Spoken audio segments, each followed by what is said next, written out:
Il faut changer le gouverneur, il faut changer le vice-gouverneur, il faut nommer les nouveaux administrateurs, il faut remettre cette institution en position de recommencer à zéro. Je ne vois pas de porte de sortie. Ils seront condamnés pour conflit d'intérêts, pour détournement des fonds publics. Le détournement intellectuel est fait par un intellectuel qui conçoit des mécanismes et des procédures pour que l'argent disparaisse des caisses de l'État, mais que vous ne retrouviez pas de place qui le lient à ce détournement-là. Dans ce cas ici, M. Vital Kamerhe, il est directeur de cabinet. Comme il a dit lui-même à plusieurs reprises, on doit me présenter pièce contre pièce. C'est parce qu'il sait qu'on ne peut pas trouver une pièce qui montre qu'il a reçu l'argent cash. Mais la réalité, c'est que des gens qui sont liés à M. Kamerhe ont bénéficié de son assistance intellectuelle pour s'enrichir. En s'enrichissant, ils gardent cet argent pour eux, mais ils le gardent aussi pour Kamerhe parce qu'ils sont membres de sa famille. Et si on trouve qu'il est coupable, il faut qu'il subisse la rigueur de la loi, malgré le fait qu'il était une très haute autorité. Mais s'ils sont condamnés, je pense que le peuple congolais va pouvoir en bénéficier parce que nous avons tous appris que quand on est officiel dans des positions de ce genre-là, il faut avoir un comportement exemplaire. Et ce que nous voyons là, ce n'a pas été un comportement exemplaire. Besoin d'acheter une villa à Kinshasa, c'est désormais très simple.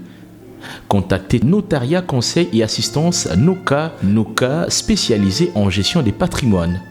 Des maisons à vendre à Kinshasa, à l'exemple de cette magnifique villa des 380 mètres carrés étalée sur un terrain de 906 mètres carrés aux prestations raffinées avec des très belles terrasses couvrant 23 pièces dont 5 chambres à coucher, le tout dans un cadre verdoyant où règne le calme absolu. Notre adresse, 8e niveau de l'ancienne galerie présidentielle, appartement B1.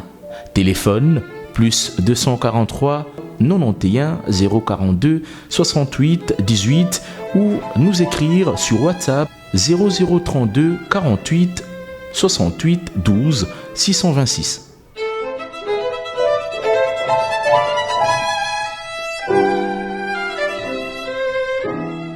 Bana Guine, Bana Dar es Salaam, Bana Poto, Bana Mokili Mobimba, Site Ase Moko, Afrique Info avec Franck Semaï, Yandankala, Twende. X-Bass, Marandura, Franck Semaï. C'est un honneur de vous savoir nombreux devant vos postes de téléviseurs, vous qui suivez Politique Info dans votre chaîne Africa Info. Donc, Politique Info a le réel plaisir de recevoir pour vous Dr Noël Tchani Mwadiamvita. Dr Noël Tchani qui était déjà passé chez nous il y a un mois passé, vu la grandeur de l'actualité, vu son profil, il est spécialiste en développement, donc il va quand même devoir nous aider à réfléchir sur plusieurs questions, notamment la plus grande actualité de l'heure, c'est le procès 100 jours. Il doit quand même donner son avis dans presque tous les points et certaines actualités similaires. Docteur Noël Tchani, bonjour. Bonjour, merci de me recevoir dans votre programme. Comment vous allez? Je me porte relativement bien, très bien d'ailleurs, mais le pays est très mal. Le pays est très mal, vous étiez candidat, nous le rappelons, et vous dites en fait, si vous étiez élu, et avec cette majorité, vous serez peut-être obligé de faire la coalition, et dans de telles situations, qu'allez-vous faire? Bon, nous avons un système parlementaire qui dit que le président de la République est élu au suffrage universel direct et que à côté de cela, si la majorité au niveau de l'Assemblée nationale se trouve donc dans le camp adverse, il est obligé de composer. Donc si j'étais élu et que la majorité se trouve dans les mains du FCC comme ça se doit, on aurait tenté d'abord de travailler ensemble parce qu'à la fin de la journée, le peuple congolais veut qu'on résolve ces problèmes, que ce soit les gens de la majorité ou de l'opposition, s'ils sont animés de bonne foi, ils peuvent travailler ensemble pour régler les problèmes du pays. Mais si j'avais constaté qu'au bout de quelques efforts, il n'y a toujours pas de progrès et que les gens du FCC bloquent la machine pour qu'on ne puisse pas faire des réformes nécessaires de façon rapide pour que le pays soit remis sur les rails, j'aurais purement et simplement dissous l'Assemblée nationale et réorganisé les élections pour qu'on recommence à zéro, afin que moi, en tant que chef de l'État, je puisse me donner cette nouvelle majorité capable de m'accompagner pour mettre en œuvre la vision pour laquelle le peuple congolais m'aurait élu en ce moment-là. L'exemple de Jacques Chirac ne devrait pas vous enseigner. Il a été coincé après avoir dissous l'Assemblée nationale à son époque. Bon, il a été coincé, mais il y a eu aussi coalition en France. Coalition en France qui avait permis au pays d'avancer sans que toute la machine donc ne soit bloquée. Moi, je crois qu'il est important qu'on sache pourquoi les gens vont dans la vie politique publique. Moi, je viens dans la vie publique pour faire la différence. Et si je n'ai pas de moyens de mener ma politique, à quoi je servirai en ce moment-là? Donc, nous devons chaque jour nous poser la question, est-ce que le pays tourne comme nous le souhaitons? S'il ne tourne pas, qu'est-ce qu'il faut faire pour qu'il puisse tourner rapidement comme nous le souhaitons? Et moi, je dis encore une fois de plus que maintenant, là, le pays est paralysé, ça n'avance pas. C'est l'homme congolais, c'est l'homme qui est au centre de ces problèmes. Et plus les gens du FCC, comme ils bloquent la machine, c'est santé qui sont peut-être à la base des problèmes qu'aujourd'hui le Congo est en train de subir. Je dis très bien que nous avons connu un régime en place pendant 18 ans. Ce régime avait tous les moyens de sa politique. Ils ont géré tout seuls, sans coalition avec qui que ce soit. Au bout de 18 ans, on nous a laissé un pays très pauvre, très endetté, sans infrastructure de base, sans une formation appropriée de la jeunesse congolaise, et on nous a laissé un pays très corrompu. La gouvernance était très mauvaise. Maintenant, nous avons eu des élections, on a eu un nouveau président qui est arrivé. Et ce nouveau président, malheureusement, n'a pas eu donc la main libre pour pouvoir mener sa politique comme il veut. Il doit composer avec ce régime qui avait échoué pendant les 18 dernières années. Nous devons tout le temps nous poser la question, est-ce que les conditions sont idoines, sont idéales pour que le nouveau président, utilisant ses moyens aussi de bord, puisse réussir? Je constate simplement que depuis 1 an et demi, nous n'avons pas été en mesure d'échanger les représentants des entreprises publiques, les mandataires de l'État. Nous n'avons pas été en mesure d'échanger toute l'administration publique à tous les échelons, de nommer de nouveaux ambassadeurs. Nous n'avons pas en mesure de faire des changements institutionnels, structurels importants dont nous avons besoin pour redémarrer. C'est pour ça que je me dis, faisons-nous violence. S'il faut que le nouveau président dissolve l'Assemblée nationale, il faut garder tout le temps ça à l'esprit. Il doit composer... Avec le problème de la procédure, parce que la majorité déjà va bloquer la démarche. Ne voyez-vous pas cela? Non, je dis bien que s'il faut le faire, il faut le faire. Mais cela ne veut pas dire qu'il faut violer les lois. Il faut respecter les lois, il faut regarder si les conditions sont idoines pour arriver à réaliser cette vision-là. Et si les conditions sont idoines, le blocage des institutions, la paralysie du pays, on ne fait pas de progrès, des conflits entre les différentes familles politiques, il faut regarder si tout cela répond aux normes pour qu'on arrive donc à effectuer la dissolution de l'Assemblée nationale. Mais je pense que tel que nous sommes partis aujourd'hui, là, nous sommes très mal partis. Nous sommes très mal partis. Nous attaquons les procès 100 jours. Mais avant cela, vous qui avez étudié à l'étranger, vous commencez quand même à nous léser. Nous qui avons fait des études ici en RDC où on achète des diplômes. Donc vous voulez quand même nous dire que le Congo a un problème. Il faut qu'il y ait les réformes de l'enseignement. Est-ce que vous doutez de tous les diplômes de la République démocratique du Congo? Parce que ceci devient un mot qui a scandalisé au fait une élite congolaise pour écouter qu'à Genève on n'achète pas les diplômes. Dans cette université on n'achète pas les diplômes. Donc nous sommes sentis lésés, nous qui avons fait nos 5 ans ici en République démocratique du Congo. Non, moi je pense qu'il ne faut pas généraliser des choses qui ne sont pas généralisables. Qui a étudié au Congo et qui n'a pas étudié au Congo? Moi qui vous parle, j'ai étudié au Congo d'abord pour commencer. J'ai fait mon école primaire et l'école secondaire au Congo, en Gandajika, dans la brousse. Et j'ai étudié là-bas jusqu'à terminer mon diplôme d'État. Ce n'est qu'après qu'on m'a envoyé à l'étranger pour aller étudier à l'étranger. Donc je ne peux pas parler mal de l'éducation congolaise parce que j'en suis bénéficiaire. Tout ce que je suis devenu aujourd'hui, là, c'est grâce à cette éducation de base que j'ai eue. Mais il faut reconnaître que depuis ce temps-là, il y a eu beaucoup de baisse de la qualité de l'enseignement au Congo. Nous devons être conscients de ça.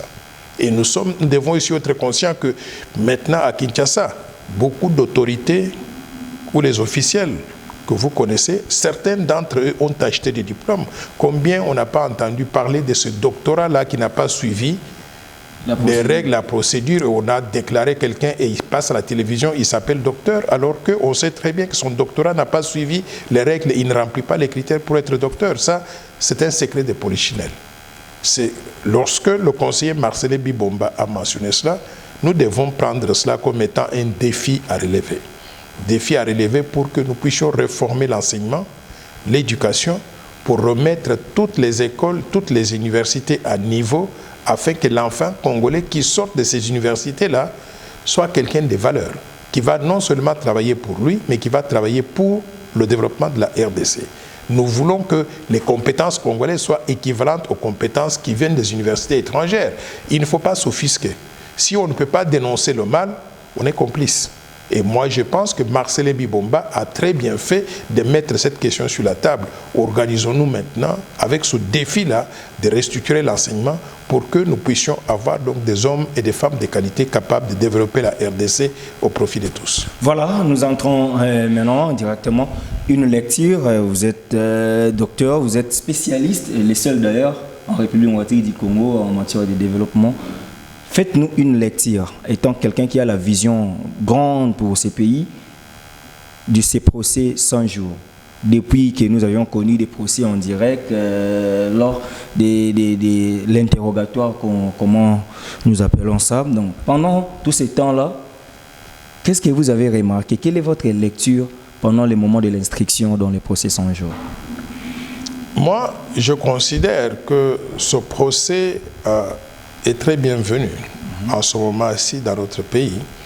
Comme je vous ai dit tout à l'heure, nous sommes un grand pays avec tout plein de ressources naturelles. Et devinez quoi? Nous sommes cloués au sol, classés littéralement parmi les damnés de la terre, les derniers pays ayant le pouvoir d'achat le plus bas du monde. Ce n'est pas acceptable. Nous avons des populations qui meurent de faim tous les jours. Et vous savez pourquoi ces gens-là meurent de faim? Parce qu'il y a des officiels qui détournent les fonds publics, qui font de la confusion entre les fonds publics et les fonds privés. Et la gouvernance est très mauvaise. Il n'y a pas eu donc état de droit fonctionnel. Maintenant, nous sommes en train de mettre un état de droit fonctionnel. Et pour cela, je voudrais féliciter le président de la République pour tenter de le faire. Alors, dans un état de droit fonctionnel, quand vous mettez vos mains dans les caisses de l'État, voici les conséquences. Les conséquences, on vous arrête, on vous met devant la barre, on vous juge, on vous condamne, vous allez rester en prison, on va confisquer tous les biens que vous avez acquis malhonnêtement. C'est ça l'état de droit. Donc ce procès, je voudrais que la retransmission en direct ne soit pas juste comme un match de football où on regarde, on applaudit et puis ça s'arrête là. Je veux que ça soit une éducation.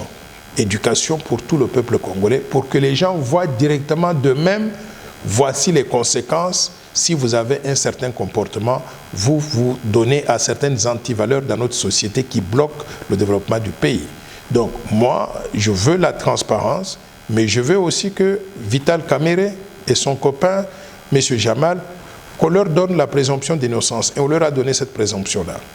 Qu'ils soient défendus comme il faut. Et on leur a donné donc l'occasion à l'équipe de la défense de pouvoir présenter tous les faits. On leur donne le temps, au même titre que l'équipe qui représente la République. Et à la fin, ce jeudi, nous allons assister à ce qu'on appelle les plaidoiries. On va entendre le cas que les avocats de la République vont bâtir pour condamner Kamerhe et les faits qui lui sont reprochés, les preuves qu'ils ont maintenant accumulées. Et on va entendre aussi la réponse de la défense pour qu'au bout de compte, le juge prenne une décision. Mais je suis très content d'une chose, c'est que quand le juge va prendre la décision, le peuple congolais va s'aligner sur cette décision-là. Vous savez pourquoi? Parce que le peuple a suivi lui-même le procès, a toutes les données qu'on nous a présentées à la télévision. Donc quand il y aura une décision, ce sera une décision motivée et le peuple sera en mesure de dire nous sommes d'accord avec cette décision-là parce qu'on ne nous a pas caché quoi que ce soit. Les décisions donc de justice doivent être transparentes et je pense que ce procès nous prouve cela. Et si on innocente Vital Kamerhe et consort, les gens ont suivi, peut-être que la République semble convaincre l'opinion, et d'un autre côté aussi la défense, si il s'est fait que Vital Kamerhe est acquitté, est-ce que pensez-vous que j'ai bien dit que ce procès, j'ai bien dit que le procès est transparent, et j'ai aussi dit que Vital Kamerhe a bénéficié de la présomption d'innocence. Cela étant, nous souhaitons bonne chance à toutes les équipes, l'équipe de la défense, mais également l'équipe de la République, pour que chacun puisse faire valoir les éléments qui soutiennent les recommandations qui seront faites, et que pour que le juge prenne une décision qui sera la meilleure pour les partis en présence, mais aussi pour le peuple congolais. Avant d'entamer la problématique de la Banque centrale du Congo, mais nous avons constaté, au fait, pendant ce procès, que dans la présidence de la République, nous n'avons que 2 provinces qui se chamaillent. Apparemment, soit c'est du Kasaï ou de l'autre côté, c'est le Kivu. C'est comme s'il y avait une guerre là des provinces. Vous avez aussi compris cela, et quelle est votre lecture? Non, moi je pense qu'il y a eu plusieurs personnes qui sont intervenues dans ce procès et qui ne sont pas nécessairement du Kasaï. D'abord, quand on parle du Kasaï, il y a combien de provinces au Kasaï? Je pense qu'il y en a 5 ou 6. Donc il ne faut pas qu'on puisse généraliser les choses. Donc dans le Kasaï, vous avez le Kasaï central, le Kasaï ordinaire, et vous avez le Kasaï oriental, vous avez le Mami, vous avez le Sankuru, donc vous avez à peu près 5 provinces. Donc moi j'ai vu quelques acteurs qui sont... Bitakwira, il vient de l'Est. Je pense qu'il doit être du Sud Kivu. Oui. J'ai vu un Marcelin, je pense qu'il doit être du Kasaï, mais je ne connais pas de quel Kasaï il vient.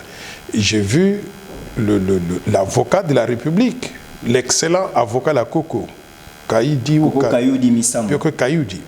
Je comprends qu'il doit être du Bandundu, je pense. Je ne connais pas d'où vient... bon, bref, j'ai vu qu'il y a toutes les provinces qui sont là-bas. La crème à la présidence, on comprend si c'est pas Walungu, c'est Chilenge, c'est comme si Chilenge... Moi, je ne justifie pas ces choses-là. Je considère que tous les Congolais sont les mêmes. Et je considère que quand on a un travail à faire, il faut commencer... Vous savez, moi j'ai évolué dans des institutions où il y a des règles. Quand j'ai un travail, par exemple, je voudrais désigner le directeur de cabinet, je fais d'abord les thèmes de référence du directeur de cabinet, sans regarder les individus. Le travail du directeur de cabinet, c'est par exemple faire, gérer l'administration de la présidence, gérer le personnel, recruter les conseillers, surveiller le travail des conseillers, faire rapport au chef de l'État, ainsi de suite. Là. Une fois qu'on a défini les thèmes de référence, maintenant directeur de cabinet, je dis quelles sont les qualifications que quelqu'un doit remplir pour être directeur de cabinet. Par exemple, je peux dire que la personne doit avoir au moins un niveau de maîtrise en droit ou en économie ou dans n'importe quel domaine. Il doit avoir 15 ou 30 ou 20 ans d'expérience professionnelle dans tel ou tel domaine, et ainsi de suite. Là. Maintenant, une fois qu'on a défini ça, à la rigueur, je demande qu'on puisse faire une shortlist ou bien qu'on puisse faire un appel à compétition. Des gens vont soumettre donc leur nom. On va sélectionner les gens basés sur des critères préliminaires. Et une fois qu'on a fait ça, on va mettre en place un comité de sélection qui va interviewer les candidats, faire le classement et dire voici la meilleure personne, la deuxième personne, la troisième personne. Et soumettre ça au chef de l'État pour qu'il puisse choisir. Si on fait ce raisonnement-là, dans tous les postes au niveau de l'administration publique, on va enlever le fanatisme. Et je pense que nous allons mettre en avant le système que moi je soutiens, qui est la méritocratie. Parce qu'il n'y a qu'en ayant les meilleurs que ce Congo va se développer. Et je veux qu'on donne la chance à tout le monde. Je ne veux pas qu'on ait un service qui est réservé. J'entends par exemple, tel ministre, il est ministre. Son directeur de cabinet, c'est son frère ou sa sœur. Le secrétaire, c'est son cousin, ou ainsi de suite. Je crois que ce n'est pas comme ça que la République doit donc fonctionner. Et vous savez aussi les conséquences de cela. Regardez, quand vous avez un problème au sein de la famille, ça affecte tout le monde. Ça affecte tout le monde, c'est toute la famille qui sera affectée. Regardez le cas de Kamerhe aujourd'hui. On met Kamerhe en prison, Massoro, le neveu, est en prison. Si on arrive à condamner donc les autres, la femme et consorts, on a détruit toute la famille. S'il vous plaît, sortons de ces notions-là, du tribalisme, du clanisme, de népotisme, donnons la chance à tout le peuple congolais. C'est ça, être congolais. Voilà, nous avons compris une chose avec le gouverneur de la Banque centrale du Congo. Vous maîtrisez un peu cette histoire de monnaie. Est-ce que la Banque centrale ne pouvait pas faire la suivi de l'argent qui a été sorti? Est-ce que ceci un peu, c'est comme s'il y a dérangé beaucoup de Congolais et quand on comprend que des millions sont sortis comme ça, sans une suivi de la Banque centrale? Vous savez, moi j'ai étudié les banques à l'école. C'est ma spécialité. J'ai fait MBA en banque et finance. MBA, c'est Masters of Business Administration. Ça maîtrise en administration des affaires avec spécialisation en banque et marché financier. Mon diplôme de MBA aux États-Unis est signé par John Pellon, qui était le chairman ou le président de la bourse des valeurs à New York. Chairman de New York Stock Exchange, comme on appelle ça. J'ai eu des séminaires et des cours qui étaient dispensés par Paul Volcker, qui était le chairman de la Fed. Donc, je connais ce domaine-là, in and out, comme on dit en anglais, très bien, à cœur. J'étais choqué d'entendre que notre banque centrale fonctionne de cette façon-là. C'est une banque qui ne respecte aucune procédure, aucune règle, qui ne respecte même pas les lois et la constitution de la République démocratique du Congo. Je vais vous donner quelques éléments. La banque centrale, dans l'article 176 de la Constitution, on lui donne certaines missions. 1. Conduire la politique monétaire du pays. 2. Superviser le secteur bancaire. 3. Gérer les fonds publics ou les réserves d'échange. 4. Être conseiller économique et financier du gouvernement. Il y a une 5e mission, donc je l'oublie. Alors, quand vous regardez tout ça, la banque ne semble faire aucune de ses missions correctement. C'est très grave.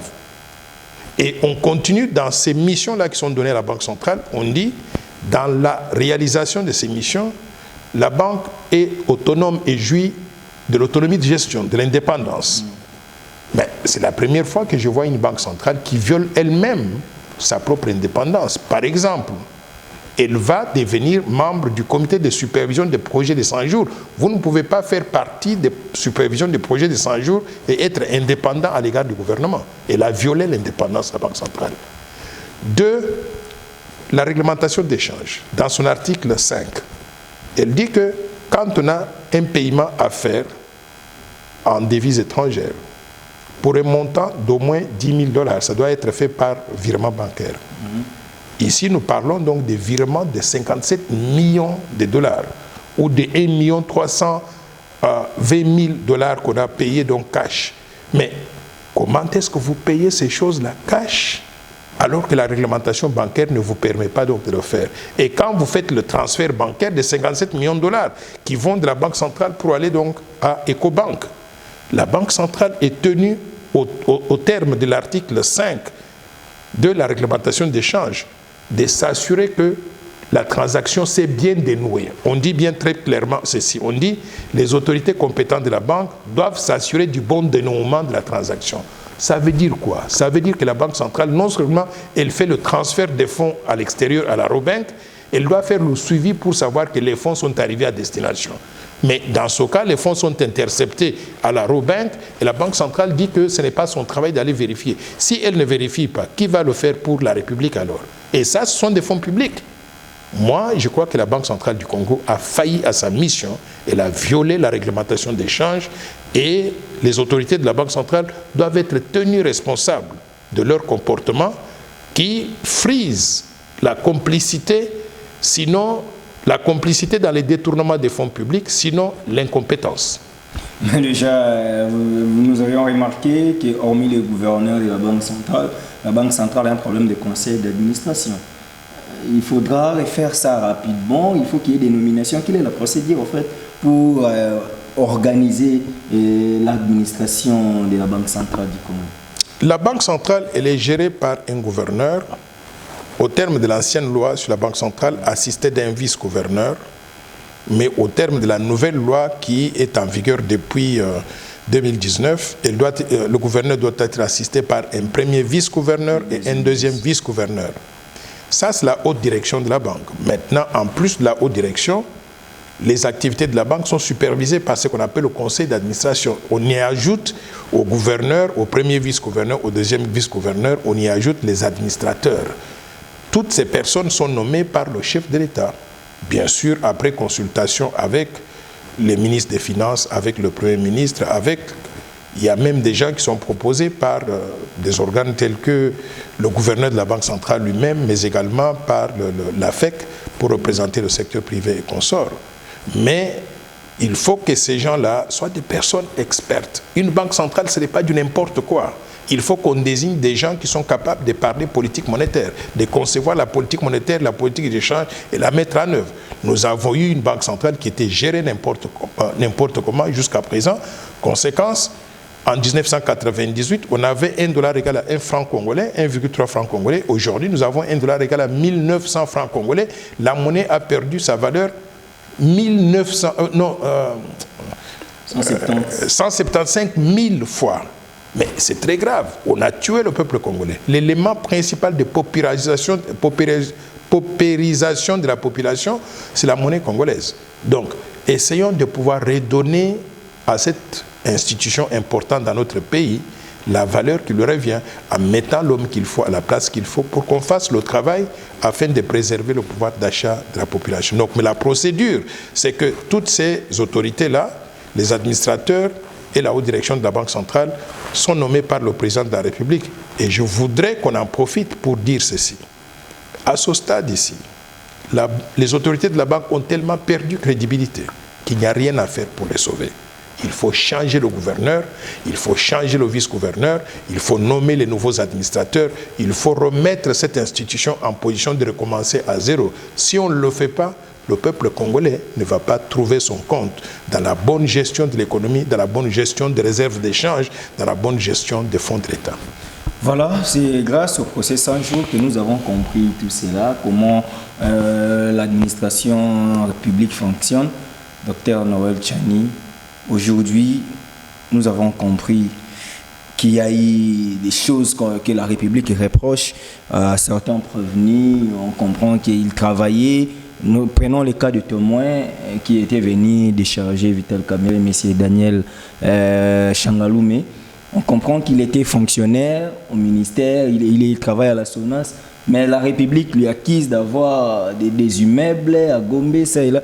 Est-ce que pouvez-vous quand même nous dire que le paiement ou les salaires d'un fonctionnaire ne paie pas l'aider à acquérir certains immeubles comme tels? Et quelles sont les conséquences? Pouvons-nous dire que l'homme congolais, l'homme politique congolais, se permet d'utiliser abusivement, détourner les frais des Congolais? Vous savez, il y a un avocat de la République, je crois que ça doit être Maître Kalouba Dibois, qui avait expliqué une notion de détournement pour que les Congolais comprennent.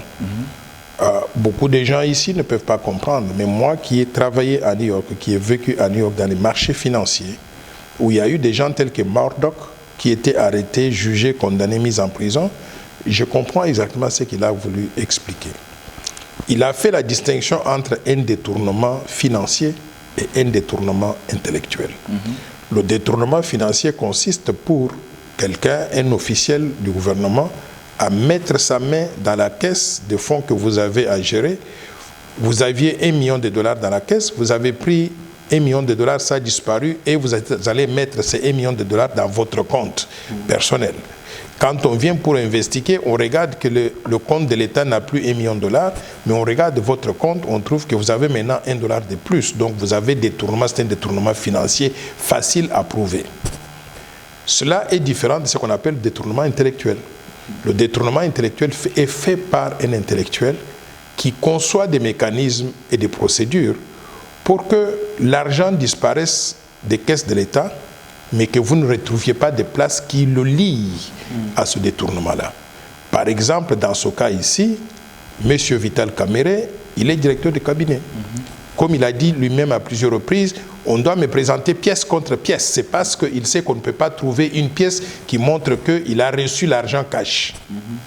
Mais la réalité, c'est que des gens qui sont liés à M. Kamerhe ont bénéficié de son assistance intellectuelle pour s'enrichir. En s'enrichissant, ils gardent cet argent pour eux, mais ils le gardent aussi pour Kamere parce qu'ils sont membres de sa famille. Par exemple, M.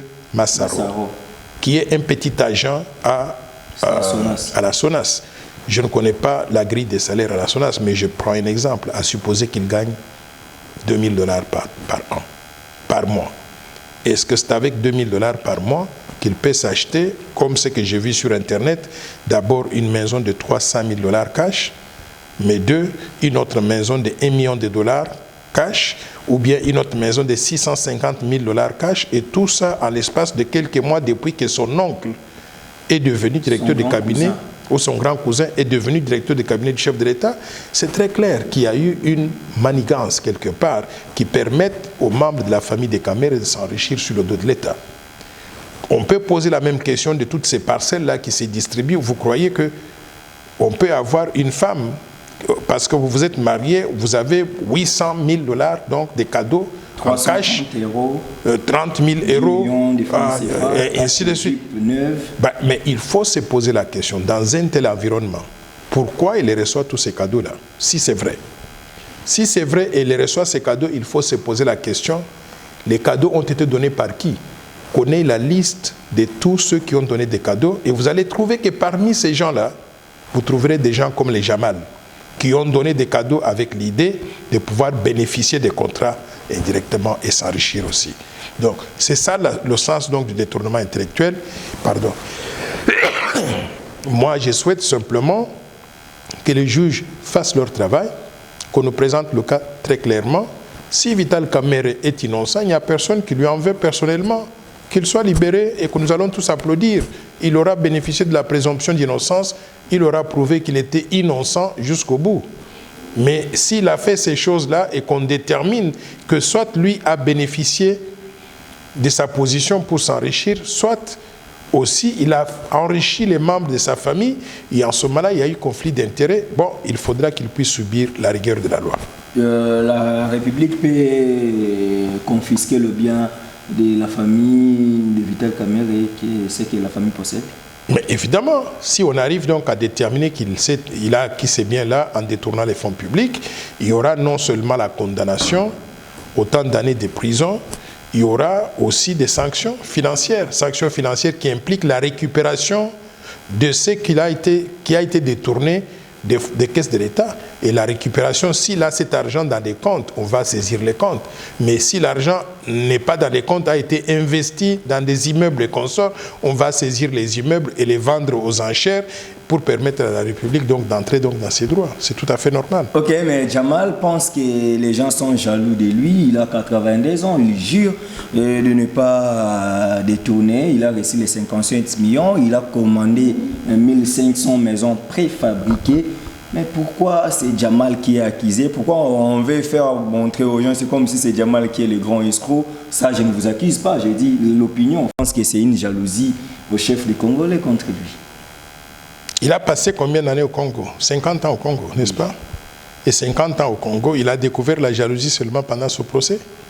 Mais avant, il bénéficiait donc de tous les soutiens des Congolais. J'ai compris, d'après les témoignages de M. Kangoudia, qui le connaît depuis très longtemps, il n'avait pas confiance en lui. Qu'il a fait plusieurs opérations dans ce pays qui lui ont permis de s'enrichir sans même exécuter les projets. Il reçoit l'argent, il semble être spécialiste dans ce domaine-là. Il y a eu le contrat, d'après ce que Kangoudia a témoigné, il y a eu le contrat pour la rénovation de la voie du Zaïre, où il aurait reçu, je ne sais pas si c'était 25 millions ou combien, et il n'a jamais délivré la voie du Zaïre. Vous connaissez donc la RTNC, elle se trouve dans un état piteux. Donc voilà quelqu'un qui s'est enrichi sur le dos du peuple congolais et qui ose dire que les Congolais sont jaloux de lui. Si nous sommes jaloux de lui, pourquoi il ne rentre pas chez lui au Liban? Qu'il nous laisse tranquille ici alors. Donc moi, je ne suis pas d'accord avec ces affirmations gratuites. On l'a mis devant la barre pour avoir violé la loi. On va le juger, qu'il apporte les preuves, qu'il arrête ces histoires-là de dire « si vous ne me laissez pas faire ça, je vais me suicider. » Kangoudi a dit qu'il était parti dans son bureau il y a plus de 10 ans pour menacer de se suicider. Kangoudi lui a dit « suicidez-vous maintenant ». Mais il est toujours vivant jusqu'à aujourd'hui. Il utilise la même menace pour manipuler les Congolais et ce n'est pas correct. Ce n'est pas correct, mais pourquoi devez-vous convoquer, pourquoi devez-vous quand même commander des maisons préfabriquées alors que nous avons tous les matériaux qui pouvaient nous aider à construire des maisons ici. Nous avons des cimenteries, nous avons des sables, nous avons ça et là. Est-ce que c'était un bon projet? Vous savez, moi, j'ai eu l'avantage d'avoir une vision de développement pour le Congo. La vision de développement que j'ai recommande qu'on puisse construire le Congo en mettant en avant les Congolais, en créant des emplois et des opportunités pour le peuple congolais. C'est ça la vision que j'ai. Alors, dans cette vision-là, je ne me vois pas aller commander des maisons préfabriquées en utilisant même les réserves d'échange de la République pour créer des emplois en Turquie. Parce qu'il faut que les gens comprennent, quand on dit on achète une maison préfabriquée, ça veut dire quoi? Dans la maison, il y a eu le ciment. On a créé du travail pour ceux qui font du ciment en Turquie. Il y a eu des barres de fer. On a créé du travail pour ceux qui font des barres de fer en Turquie. Il y a eu des ampoules. On a créé du travail pour ceux qui font des ampoules en Turquie. Donc, une maison crée près de 1000 emplois. Une maison. Alors, si on a créé 1000 emplois par maison en Turquie, on a créé combien d'emplois? On a créé donc autant de chômeurs en République démocratique du Congo qui pouvaient travailler pour faire le même travail. Moi, je pense que ça, ce n'est pas avoir une vision de développement. Je regrette que notre gouvernement soit allé trop vite en besogne. Il n'y avait pas de précipitation à faire pour arriver à faire ces maisons-là en quelques mois. On pouvait étaler le travail donc dans le temps, recruter la main-d'œuvre congolaise, les mettre au travail. C'est comme ça que nous allons régler les problèmes sociaux que nous avons. C'était un programme d'urgence de 100 jours, le chef de l'État. Mais quelle est l'urgence? Quel est ce gouvernement-là dans le monde qui fait des choses comme ça en 100 jours? Déjà, ça montre bien qu'il y avait une incompréhension totale de comment les choses fonctionnent. Donc, quand vous arrivez au pouvoir, pendant les 100 premiers jours, on observe pour voir si vous avez pris quelques initiatives. Des initiatives qui montrent que vous êtes déterminé. Déjà, c'est le temps de mettre en place l'équipe, de mettre l'homme qu'il faut à la place qu'il faut et le mettre au travail. C'était suffisant pendant les 100 premiers jours. Mais ce n'était pas important de construire donc des camps militaires avec des maisons préfabriquées pendant 100 jours parce que jusqu'à aujourd'hui, là, les conteneurs ne sont même pas encore arrivés. Donc, je crois que c'était une mauvaise incompréhension de la part de M. Vital Kamerhe de comment les choses fonctionnent normalement au niveau du gouvernement. Non, mais l'initiateur du programme, c'était le chef de l'État. Est-ce que ce programme-là, c'est comme s'il n'avait pas même respecté la procédure administrative parce qu'il y avait un gouvernement qui devrait quand même assurer les affaires courantes, le gouvernement sortant Tchibala. Pourquoi on devrait enlever ces prérogatives du gouvernement pour l'amener dans un cabinet de chef de l'État? Est-ce que le mal n'est pas parti dans l'initiative du programme? Moi, je pense que si on s'attarde à dire qui a fait mal, qui n'a pas fait ceci, c'est une perte de temps. Ce que j'ai constaté, c'est que l'administration publique n'a pas fonctionné. Toutes les institutions n'ont pas fonctionné. Ce n'est pas un petit directeur de cabinet qui envoie donc une lettre à tous les ministres, à tout un gouvernement pour dire désormais toutes les dépenses, c'est moi qui les ordonne. Mais rien qu'en faisant ça, il a créé un conflit d'intérêts et il sélectionne des gens à qui il va donner des contrats, il met ses frères donc dans son cabinet, à qui il confie donc des affaires. Tout ça, c'était très clairement fait avec l'intention de nuire, l'intention de s'enrichir personnellement. Donc moi, je crois que Vital Kamerhe se trouve là où il devait être. Il va être jugé. Nous allons voir la sentence que les juges donc vont prononcer et nous allons tous apprendre de cette expérience-là. Et vous souhaitez au moins, au besoin, s'il y a des preuves qu'il soit condamné? Non, ce n'est pas que je souhaite. Je veux que la justice fonctionne. J'ai dit, je traite Vital Kamerhe au même titre que tous les 100 millions de Congolais qui sont mes compatriotes. Si on vous arrête, vous serez surpris ma position que j'aurai. La position que j'aurai à l'écart de n'importe qui qu'on met devant la barre, c'est qu'il doit subir la rigueur de la loi. Il faut qu'il prouve qu'il est innocent. Si Kamerhe prouve qu'il est innocent, on le libère, je serai le premier à l'applaudir, le féliciter. Je vais même l'appeler pour lui dire bravo. Mais si on trouve qu'il est coupable, il faut qu'il subisse la rigueur de la loi, malgré le fait qu'il était une très haute autorité dans la structure institutionnelle, organisationnelle de la République démocratique du Congo.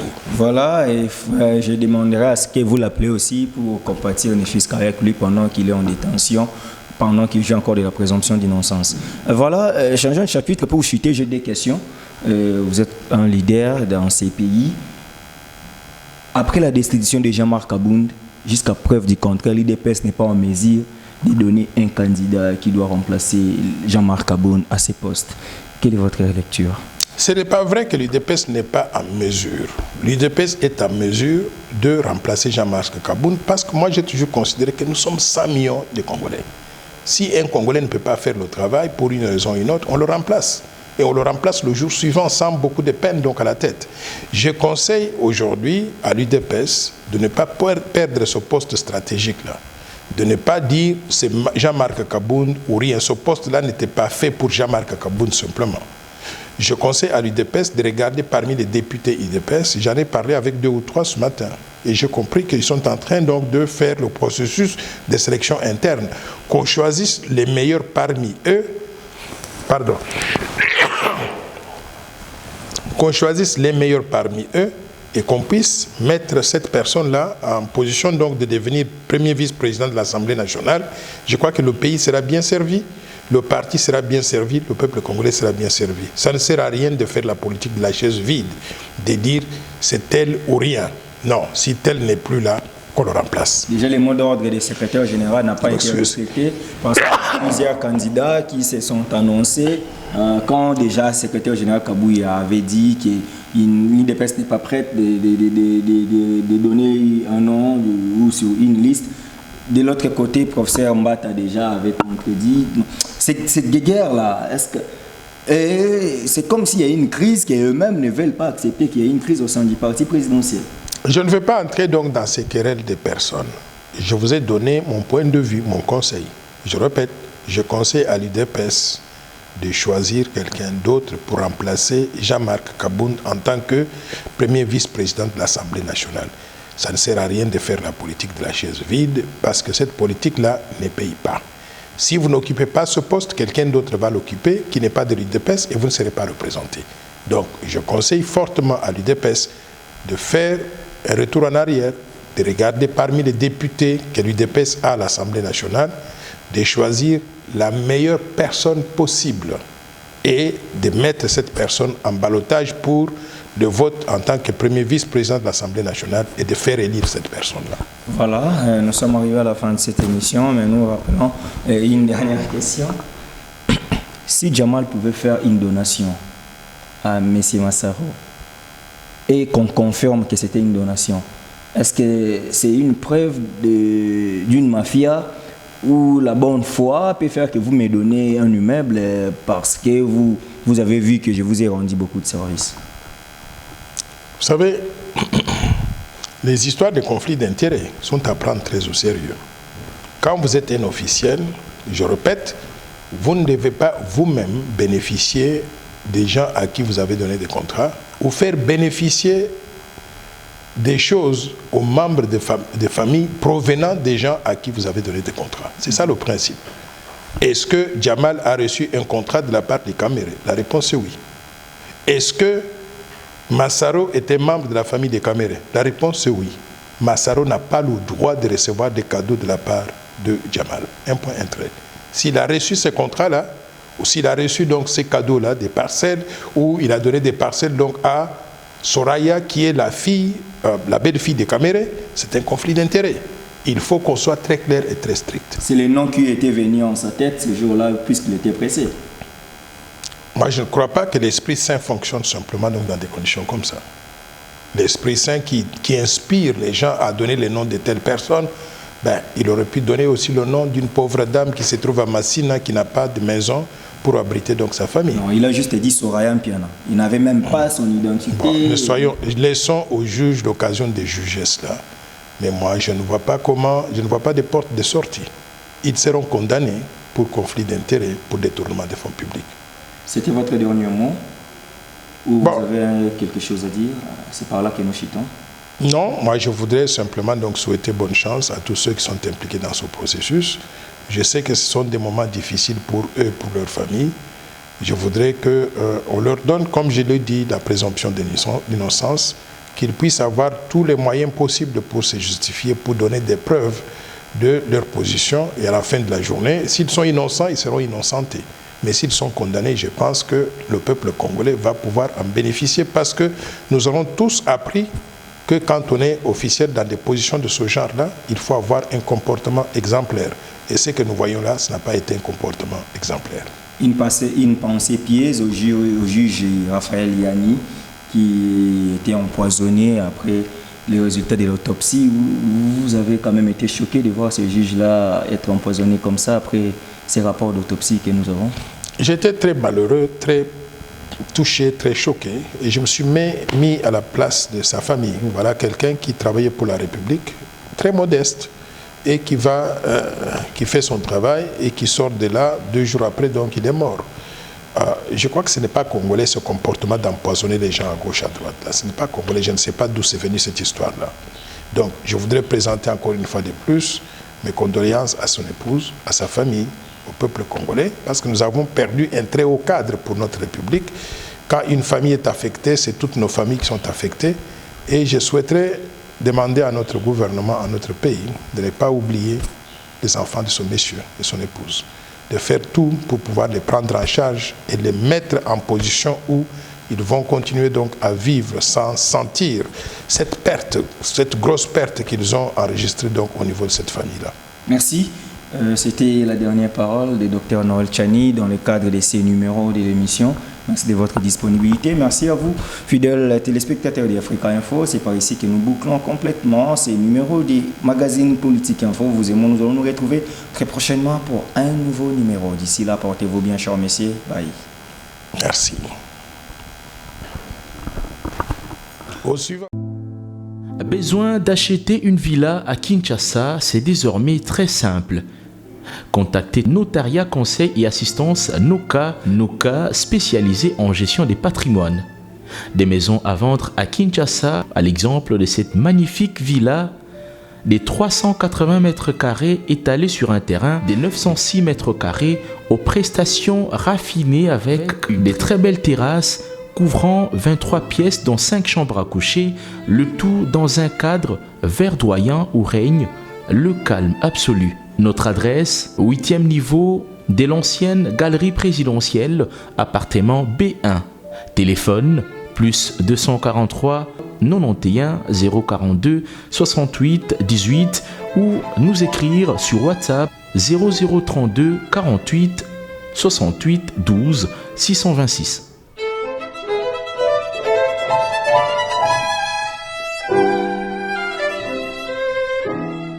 Bana King, Bana Dar es Salaam, Bana Poto, Bana Mokil Mobimba, CTF Moko, Afrique Info avec Franck Semaï, Yandankala, Twende. X-Pass.